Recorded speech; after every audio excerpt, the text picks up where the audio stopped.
Wondering what a Class 2 malocclusion is? You're not alone. It means your upper and lower jaws don't line up. If your lower jaw is too far back, your doctor may want to move it forward. It's pretty common. If you're like many teens, you also need to straighten your teeth. One way to go is the traditional two-step process. Your doctor may use something like this, or this to move your jaw forward. Then these to straighten your teeth.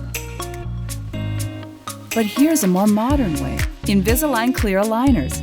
That's right, only Invisalign clear aligners can replace all that metal.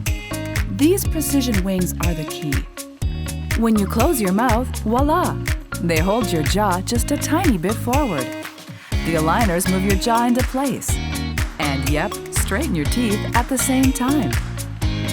Just one step made possible by thin, powerful aligners. So you can keep up with all the stuff that makes you, you.